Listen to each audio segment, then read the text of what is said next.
पूरा दिल्ली एनसीआर प्रदूषण की मार झेल रहा है। प्रदूषण से रोकथाम की तमाम कोशिशों के नाकाम होने के बाद दिल्ली सरकार ने प्राइवेट ऑफिसेज को 50% ऑन साइट वर्क फोर्स के साथ काम करने की सलाह दी है। यानी कि 50% कर्मचारियों को वर्क फ्रॉम होम की सलाह दी गई है। पर्यावरण मंत्री मनजिंदर सिंह सिरसा ने इस बात की जानकारी दी। उन्होंने कहा कि ग्रेप 3 के तहत ही दिल्ली सरकार प्रदूषण नियंत्रण उपायों को सक्रिय रूप से लागू कर रही है। सार्वजनिक स्वास्थ्य और वायु गुणवत्ता की रक्षा के प्रयासों को तेज किया गया है। एमसीडी ऑफिस सुबह 8:30 बजे से शाम 5 बजे तक कार्य करेंगे, जबकि दिल्ली सरकार के कार्यालय सुबह 10 बजे से शाम 6:30 बजे तक खुलेंगे। आपको बता दें, दिल्ली एनसीआर में अगले 10 दिन के लिए AQI की वार्निंग जारी की गई है। केंद्रीय पृथ्वी विज्ञान मंत्रालय के तहत आने वाली फोरकास्टिंग बॉडी ने कहा कि अगले 10 दिनों तक एयर क्वालिटी बहुत खराब कैटेगरी में ही रहने वाली है, इसमें कोई सुधार नहीं होने वाला। जिसके बाद डिसीजन सपोर्ट सिस्टम यानी कि DSS के मुताबिक दिल्ली के PM 2.5 लेवल में अलग अलग पॉल्यूशन सोर्स की जानकारी मिली है।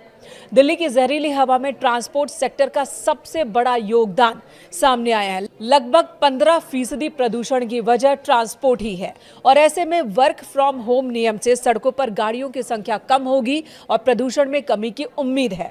फिलहाल दिल्ली में ग्रेप 3 लागू है। दिल्ली सरकार ने प्रदूषण पर रोक लगाने के लिए 11 नवंबर को लागू किया था ग्रेप 3, लेकिन इससे कोई फायदा नहीं हुआ।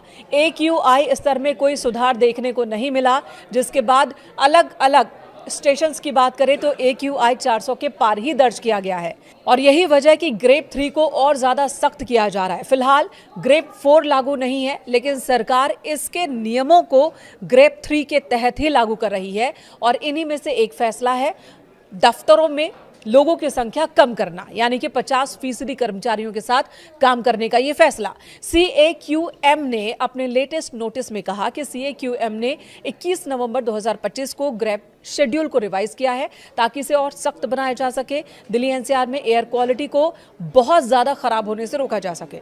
सुप्रीम कोर्ट के प्रपोजल को मंजूरी देने के बाद यह फैसला लागू किया गया है और इसके तहत गैर जरूरी निर्माण कार्यों पर रोक लगाई गई है। खुदाई और BS4 वाहनों पर पहले से ही प्रतिबंध है। नियमों को और सख्त किया जा रहा है। ऑफिसेज को भी ये कहा गया कि चाहे वो प्राइवेट हो या सरकारी दफ्तर, वहां 50% वर्कफोर्स के साथ ही काम करें।